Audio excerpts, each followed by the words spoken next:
How much do I need to retire at 60? If you've ever caught yourself wondering, will I have enough to retire? You're not alone. In fact, 51% of Americans think it's somewhat or very likely that they will outlive their savings. That means nearly half the population is carrying the same fear that you might be feeling.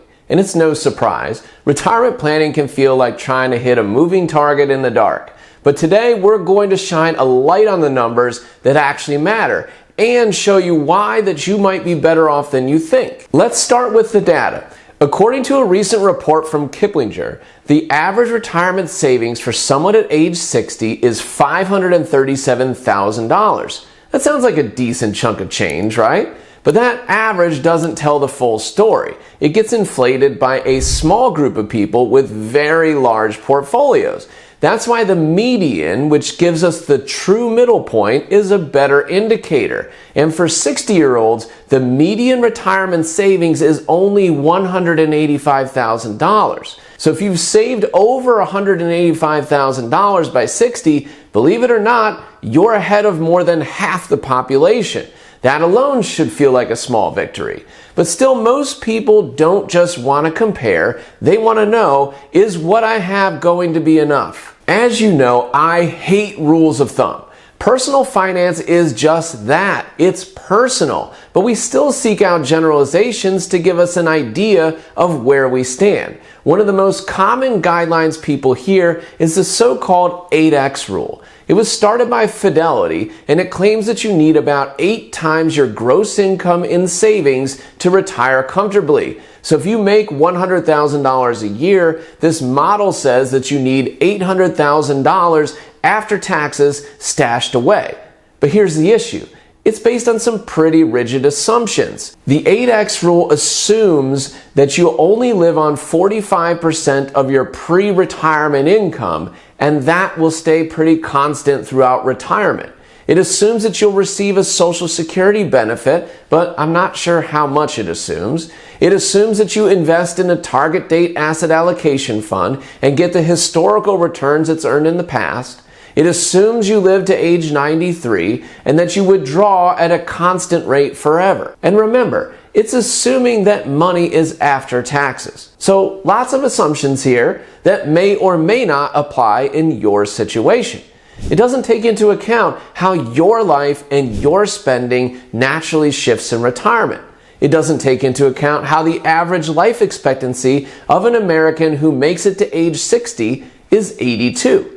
That 8X rule is planning for age 93. In reality, your expenses might drop quite a bit after you retire, so chasing that $800,000 figure may lead you to take unnecessary risks or delay retirement far longer than's needed. So here's a better way to think about it.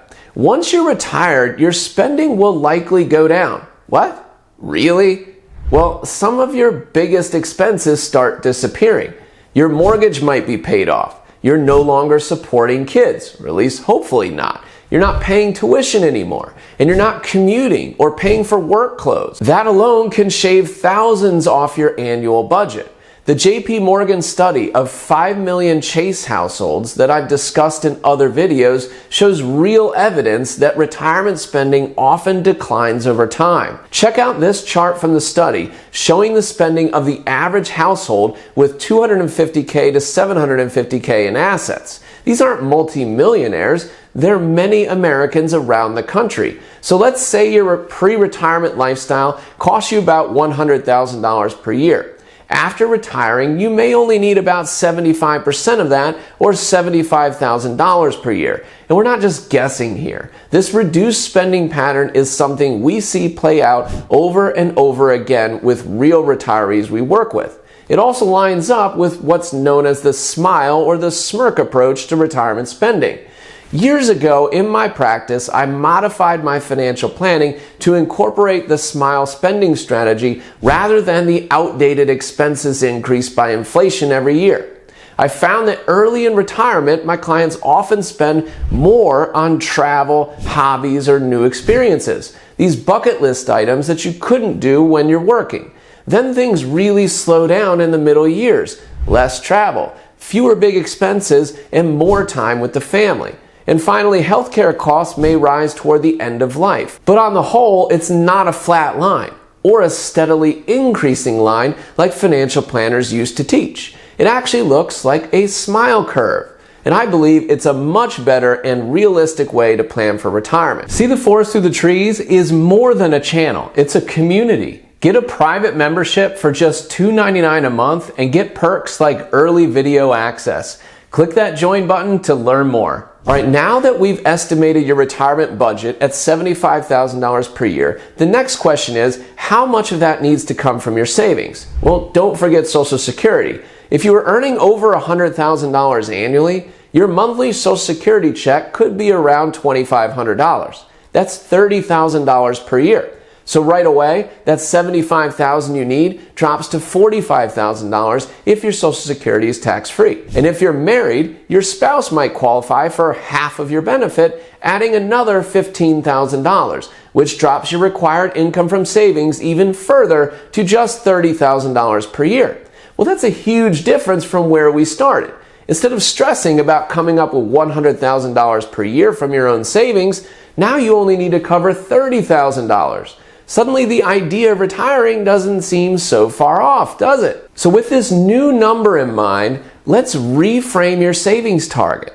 If you need to generate $30,000 per year from your retirement portfolio, and you're planning to use a safe withdrawal rate of say 5%, you'll need about $600,000 after taxes saved. In some cases, even $500,000 would get the job done, especially if your expenses are modest and you're not carrying any debt. So instead of the outdated 8x rule telling you to aim for $800,000, the realistic number might be closer to 6x or $600,000. That's a $200,000 difference. And it could be the key to unlocking retirement years earlier than you thought possible. It could be the difference between working until you're 70 or retiring at 60. So what's the takeaway here? Well, it's that one-size-fits-all advice doesn't fit anyone.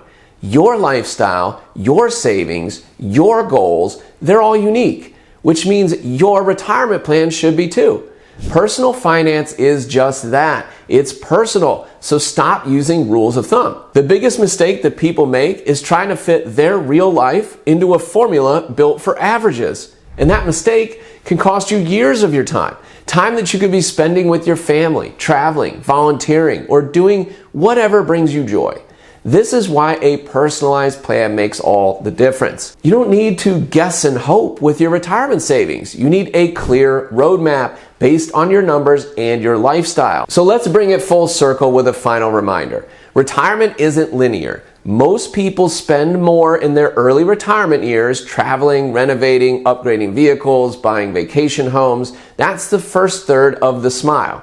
Then comes the lower cost second phase where life slows down, and while healthcare may create some expense spikes later in the third phase, it's not always as dramatic as people fear and can actually be lower overall expenses than when someone retired. This curved pattern means that assuming flat, high spending every year, like the 8x rule does, isn't just inaccurate, it might be dangerous. It pushes people to work longer, save more than they need, and miss out on the most vibrant years of their retirement. At the end of the day, the biggest threat to your retirement isn't a market crash or even inflation. It's misinformation. It's the fear that's planted by outdated formulas that never had anything to do with your actual life. The truth is, if you've saved diligently, and especially if you have a strong Social Security benefit, you may already be in a great position. You may not need $800,000 to retire well. You might only need $500,000 or $600,000, depending on your personal situation.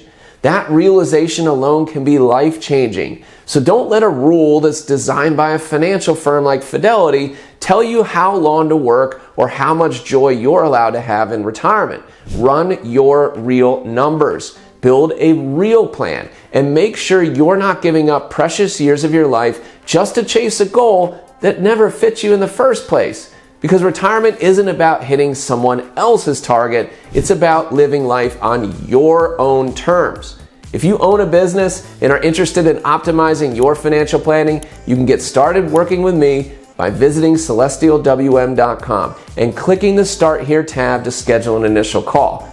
Still not sure that you want to talk? Well, head over to my resource center and learn more about my financial planning process by watching my 35-minute complimentary training. And make sure to check out this video next for even more ways to supercharge your net worth.